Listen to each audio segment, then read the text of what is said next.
नमस्कार। खुजली की बीमारी या प्यूराइटिस की बीमारी बहुत ज़्यादा कॉमन है। कुछ लोगों को एक्सेसिव खुजली या प्यूराइटिस का प्रॉब्लम होता है। आज हम बात करेंगे इसके कारणों के बारे में। ऑब्वियसली किसी भी बीमारी के लिए ज़रूरी है कि बीमारी के कारणों को समझे। यदि हम बीमारी के कारणों को समझ सकें और उनमें से कौन सा कारण हमारे केस में परेशान कर रहा है वो समझ सके तो बीमारी का निवारण या ट्रीटमेंट करना ज़्यादा इजी हो जाता है। बीमारी के कारण से ही उसके निवारण का रास्ता निकलता है, ये काफ़ी लोग कहते हैं। तो आज हम डिस्कस करेंगे खुजली यानी प्यूराइटिस की बीमारी के कारणों के बारे में। टॉपिक पर जाने से पहले जो लोग हमारे चैनल पर नए हैं उन्हें रिक्वेस्ट करूँगा कि चैनल को सब्सक्राइब करें, वीडियोस को ज़्यादा से ज़्यादा लाइक और शेयर करें ताकि सबकी मदद हो सके। खुजली की बीमारी यानी प्यूराइटिस का एक कॉमन कारण है ड्राई स्किन। अगर आपकी स्किन ड्राई है या आप ड्राई एरियाज में रह रहे हो या जहाँ पे बहुत गर्मी है, बहुत ज़्यादा ह्यूमिडिटी है, तो वहाँ पे आपको खुजली ज़्यादा होगी। गर्म एनवायरनमेंट में अगर आप रह रहे हो तो खुजली का प्रॉब्लम ज़्यादा होगा। ह्यूमिडिटी यानी उमस ज़्यादा है, वैसे सीजन्स में भी आपको ज़्यादा खुजली होगी और वैसे एरियाज़ में भी आपको ज़्यादा खुजली होगी। कुछ स्पेसिफिक एलर्जिक रिएक्शंस की वजह से, चाहे वो किसी खाद्य पदार्थ से एलर्जी हो, किसी दवा से एलर्जी हो, किसी कीड़े के काटने की वजह से एलर्जी हो, या कोई पर्टिकुलर मटेरियल जैसे कि मेटल्स या लेटेक्स के एक्सपोजर में आने से भी खुजली हो सकती है। तो वैसे चीज़ों से थोड़ा, अगर आपको एक्सपोजर हो रहा है तो उससे थोड़ा बचने का प्रयास करिए। इसके अलावा स्किन की कुछ बीमारियां हैं जैसे एक्जिमा है और डर्मेटाइटिस की बीमारी है, इससे भी खुजली हो सकता है। स्केबीज वगैरह की बीमारियों से अर्टिक एरिया में भी खुजली हो सकता है। तो इस तरह के केसेस से आपको थोड़ा बचना है और अगर वैसा ट्रीटमेंट प्रॉब्लम हो रहा है तो उसका ट्रीटमेंट करना है। इसके अलावा कोई पैरासिटिक या किसी वर्म की इन्फेक्शन होने से, बॉडी में यूस्ट्रोफिल लेवल बढ़ने से भी खुजली हो सकती है, तो आपको उसका निवारण करना है। इसके अलावा अगर कोई सिस्टमिक बीमारी हो जैसे थायराइड का प्रॉब्लम, किडनी का प्रॉब्लम, लिवर का प्रॉब्लम, डायबिटीज का प्रॉब्लम और कुछ कैंसर जैसे कि ल्यूकेमिया, लिम्फोमा जो कि ब्लड कैंसर्स है, इसमें भी खुजली का प्रॉब्लम हो सकता है। कुछ बॉडी में ऑटो इम्यून डिजीज यानी बॉडी में एंटीबॉडीज बनने की जो बीमारी है उसमें भी बॉडी के सेल्स के खिलाफ खुद ही एंटीबॉडी बन जाती है, तो इस तरह की बीमारियों में भी खुजली हो सकती है। अगर आपको इस तरह से कोई भी बीमारी के लक्षण है या आपकी बॉडी में ऐसी बीमारियां हैं तो उसका ट्रीटमेंट करना ज़रूरी है।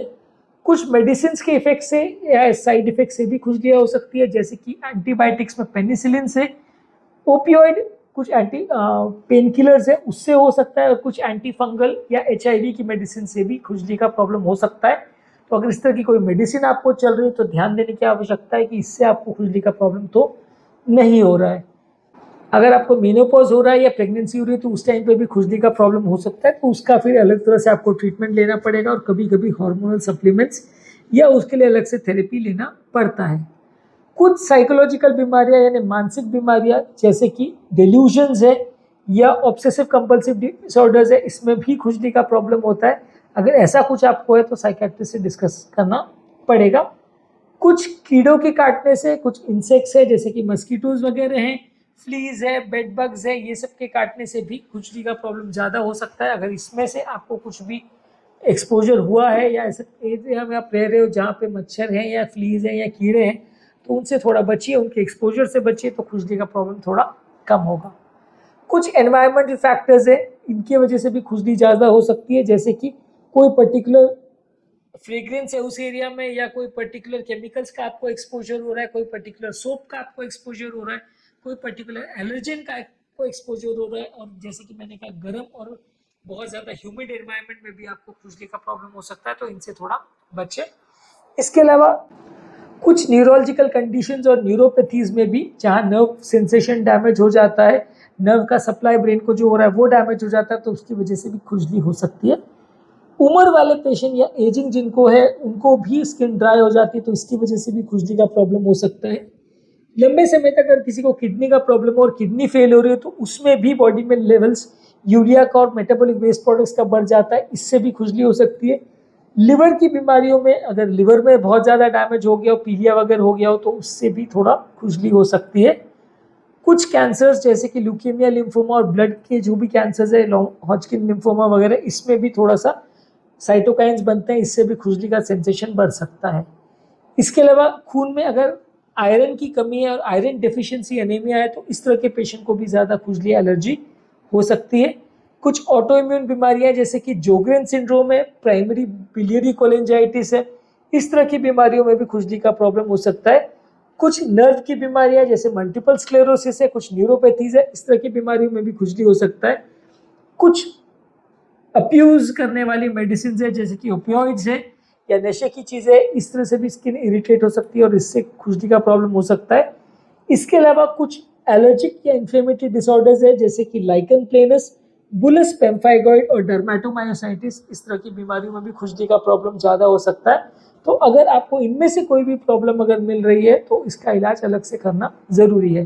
टॉपिक का समरी ये है कि बहुत सारी प्रॉब्लम्स से आपको खुजली हो सकती है। अगर स्किन ड्राई हो, कोई पर्टिकुलर सब्सटेंस का एलर्जी हो, कोई स्किन की बीमारी हो, कोई सिस्टमिक बीमारी जैसे लिवर, किडनी, थायराइड का हो या एलर्जिक की बीमारी हो, कोई पर्टिकुलर मेडिसिन की प्रॉब्लम से भी हो सकता है जैसे कि पेनिसिलिन है, ओपियोइड्स है, कुछ हार्मोनल चेंजेस की वजह से, कुछ साइकोलॉजिकल प्रॉब्लम्स की वजह से, कुछ एनवायरमेंटल फैक्टर्स या मौसम के चेंजेस की वजह से, बॉडी के हार्मोनल इम्बैलेंसेस की वजह से हो सकता है। किडनी लिवर का प्रॉब्लम हो, खून की कमी हो, आयरन डेफिशिएंसी एनीमिया हो तो हो सकता है। नर्व की बीमारी हो तो उससे रिलेटेड हो सकता है। कुछ स्पेसिफिक ब्लड रिलेटेड कैंसर्स में ऐसा हो सकता है और कुछ इन्फ्लेमेटरी कंडीशंस में भी आपको खुजली का प्रॉब्लम हो सकता है। अगर इनमें से जो भी प्रॉब्लम आपको मिलती है तो तुरंत डॉक्टर को संपर्क करें, उसका इलाज करें तो खुजली का प्रॉब्लम अपने आप ठीक हो जाएगा। टॉपिक एंड करने से पहले जो लोग हमारे चैनल पर नए हैं उन्हें रिक्वेस्ट करूँगा चैनल को सब्सक्राइब करें। जो लोग हमारे चैनल पर खुजली के प्रॉब्लम संबंधित वीडियोस देखना चाहते हैं तो उसके कॉजेज पर, टिप्स पर और ट्रीटमेंट पैटर्न्स पर हमने ऑलरेडी 3 वीडियोस किए हैं। वो उनका लिंक मैं कमेंट सेक्शन और डिस्क्रिप्शन बॉक्स में छोड़ दे रहा हूँ, आप उसे चेक करिए तो आपको काफ़ी कुछ ट्रीटमेंट के हिसाब से जानने को मिलेगा, जिसको समझने और फॉलो करने से प्रॉब्लम आपकी कम हो जाएगी, ट्रीटमेंट का इलाज करने में मदद मिलेगी, पेशेंट को मैनेज करने में मदद मिलेगी।